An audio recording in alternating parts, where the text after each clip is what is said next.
We have created short videos to summarize a book entitled Learning the Brainstem. The voice you hear is AI-generated. LTB12 reviews 3 structures that we have encountered in earlier videos. They are PPRF, or the paramedian pontine reticular formation, MLF, or the medial longitudinal fasciculus, and riMLF, or the rostral interstitial medial longitudinal fasciculus. First, let us reiterate a point from LTB11.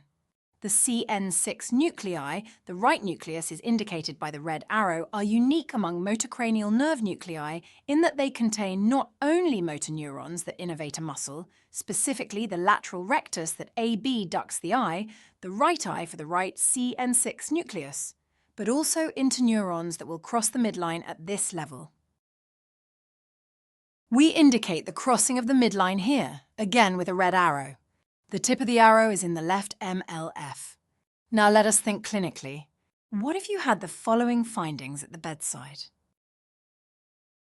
In this cartoon and a few others to follow, we are going to concentrate just on adduction deficits in horizontal movements of the eyes.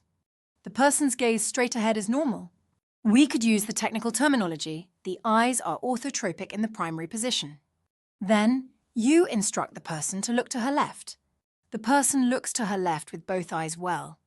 But when looking to the right, there is incomplete adduction of the left eye. This slide is a representation of a left internuclear ophthalmoparesis, or INO. INOs are always named after the deficit in the adducting eye. The adduction deficit can be complete or incomplete, or it may be that the adducting eye just moves more slowly than adduction of the right eye. And the lesion is somewhere in the left MLF, which, for the purpose of this simple demonstration, can be said to pass from the pons to the CN3 nuclear complex in midbrain. Let's try another example. Again, we are going to concentrate just on adduction deficits.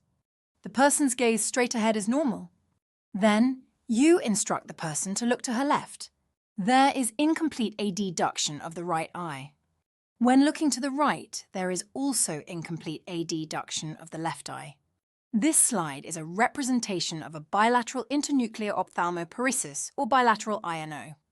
The MLF is a myelinated tract, in fact, one of the first fiber tracts that myelinate in human development.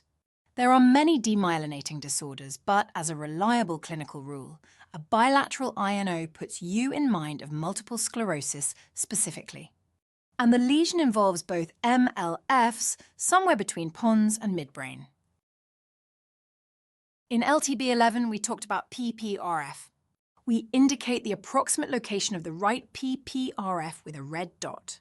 In generating a horizontal saccade of the eyes towards right space, we said that motor neurons and interneurons in right CN6 nucleus receive excitatory bursts from the right PPRF. You might wonder why the PPRF would send its excitatory bursts at all.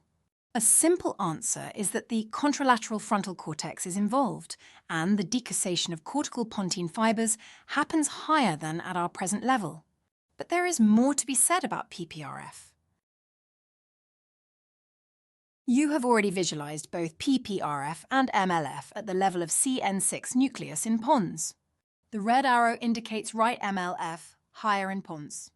PPRF has to do with both horizontal gaze and vertical gaze, as does the MLF.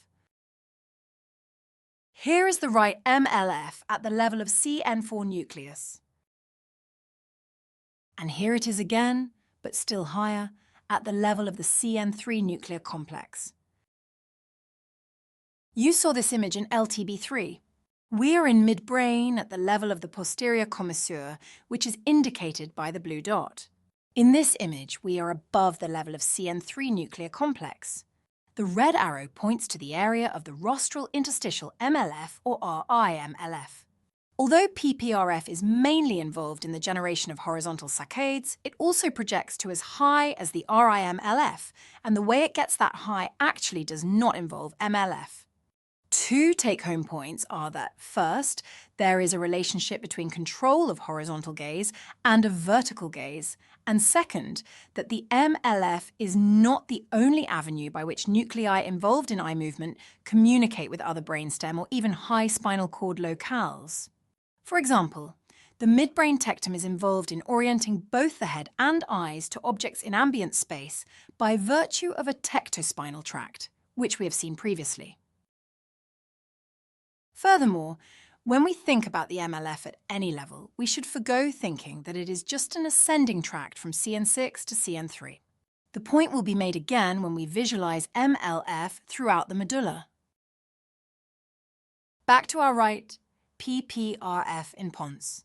A lesion of it would involve what kind of clinical deficit? The answer is a gaze palsy looking to the right, as if the instruction to look to the right did not happen. What about a lesion involving both CN6 nucleus and right MLF? As with a right PPRF lesion, there would be a conjugate gaze palsy looking to the right, but also because of the involvement of the right MLF. Well, the patient can still look straight ahead in the primary position. She cannot look to the right with both eyes, as in a PPRF lesion. And when asked to look to the left, there is also an adductor deficit in the right eye, due to a right INO. The syndrome is termed a 1.5 syndrome. The part called 1 is the conjugate palsy to the right involving both eyes, and the half part is the unilateral right INO. We said in LTB 11 that lesions of a CN6 nucleus should be associated with a fascicular facial palsy on the same side. When that happens, we'd have additional math to do, a 1 plus a half plus a 7, the fascicular facial palsy, equals an 8.5 syndrome. For extra credit, here is a last instance of an abnormality of both eyes, this time with eyes in the primary position that are exotropic, which is to say, they each seem to look outward when in the primary position. In this syndrome, there is a problem with convergence, that is, with both eyes adducting at the same time as when visually inspecting something close to the face. There is also a bilateral INO. Localization of the so-called Wabino syndrome, a wall-eyed bilateral INO, is debated, but a responsible lesion, if just one lesion is involved, is thought to be higher rather than lower in the brainstem. Perhaps. Perhaps as high as the location of medial rectus subnuclei in the CN3 nuclear complex, specifically with involvement of bilateral medial rectus subnuclei and, of course, bilateral MLFs. In this video in our series, there are shortcomings that some may object to especially. For example, I do not discuss how in a unilateral left INO, which was the first case we discussed, there typically is nystagmus in the AB ducting eye opposite the INO. In this case, there would be nystagmus in the right eye at end gaze. The nystagmus is thought to be an adaptive attempt to increase innervation to the eye with the adductor deficit, in this case, the left eye. I admit, in fact, there are many hints that I cannot capture in a short video. Subtle misalignments like skew deviations in primary position with INOs, deviations with cover and uncover testing, up and down beat nystagmus in some cases, and many others. Call it a necessary hazard in an attempt to deliver information concisely. In our next video, LTB 13, we pass to medulla. As always, thanks for watching.